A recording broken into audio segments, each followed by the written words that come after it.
అద్దం అంటేనే చాలా జాగ్రత్తగా పతిపైలంగా చూసుకునేది. పుసుక్కున చేయి జారిందనుకో గోవిందే ఇక.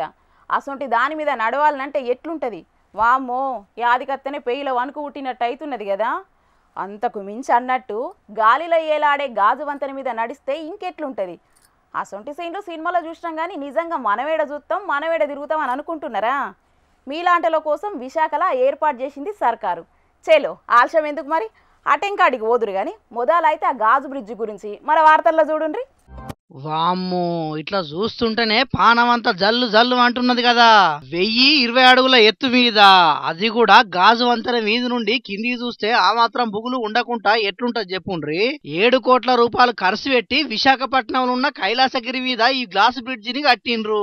జర్మనీకించి తీసుకొచ్చిన 40 మిల్లీమీటర్ల మందం ఉన్న లామినేటెడ్ గాజును వాడిర్రట.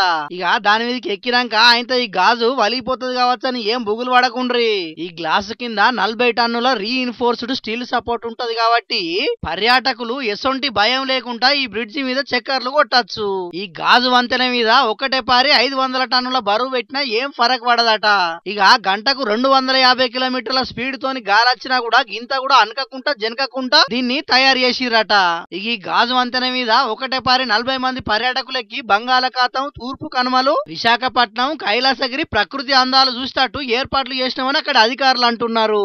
మొత్తానికైతే విశాఖ పర్యాటక ప్రదేశాల జాబితాలో ఇప్పుడు ఈ గాజు వంతెన కూడా ఏరింది. కాకుంటే ఎంతైనా అక్కడికి పోయి చూడాలంటే మాత్రం గుండె ధైర్యం మాత్రం చాలా ఉండాలి.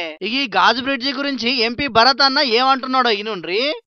1020 ఫీటు సముద్రం లెవెల్ నుంచి హైట్లో ఉండడము అండ్ ఒకటేసారి ఈ బ్రిడ్జ్ మీద 100 మంది తీసుకోగలిగిన 40 మందిని ఒక్కొక్కసారి అలౌ చేసి ఈ ఎంటైర్ వ్యూ, ఇది సముద్ర తీరాన ఉన్న ఈ అద్భుతం, ఈ అందాలు, ఈ కొండలు, చెట్లు, సముద్రం ఒకటేసారి అనుభవించే అవకాశం ఇక్కడ ఈ గాలి కూడా మీరు కూడా చూస్తున్నారు.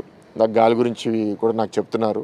హుడూడ్ వచ్చినప్పుడు విండ్ స్పీడ్ 210-220 కిలోమీటర్లు ఉంటే ఈ బ్రిడ్జ్ డిజైన్ 250 km/h ఉన్నా సరే మనకి ఏ ప్రాబ్లం లేకుండా డిజైన్ చేసిన బ్రిడ్జ్. సో అందరూ యాత్రికులు దీన్ని నిర్భయంగా వచ్చి అనుభవించగలుగుతారు అండ్ వ్యూ కూడా ఎంజాయ్ చేయగలుగుతారు. 55 మీటర్ల పొడుగు, 3 మీటర్ల వెడల్పుతోని దేశంలోనే మస్తు పొడుగైన క్యాంటిలివర్ గ్లాస్ స్కైవాక్ బ్రిడ్జ్ గా ఈ గాజు వంతెన రికార్డులకు ఎక్కింది. ఇక రీల్స్ తీసుకునేటోళ్ళు, ఫోటోలు, వీడియోలు తీసుకునేటోళ్ళు మాత్రం ఈ కాడికెంచి మస్తు ఖుషిగా ఎంజాయ్ చేస్తారు కావచ్చు పోండ్రి. అన్నట్టు పొద్దుగాల సూర్యుడు బయటికి వచ్చేటప్పుడు, అట్లనే మాపటిలి సూర్యుడు అస్తమించేయాలనైతే ఈ గ్లాస్ బ్రిడ్జి మీద నుంచి చూస్తే 2 కళ్ళు కూడా చాలయని అంటున్నారు.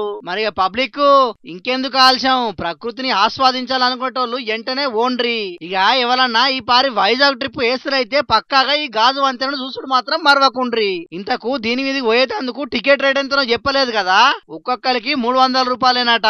ఇప్పుడు చలికాలం కాబట్టి ఇంకా మస్తు కనబడుతున్నాయి అక్కడి ప్రకృతి అందాలు.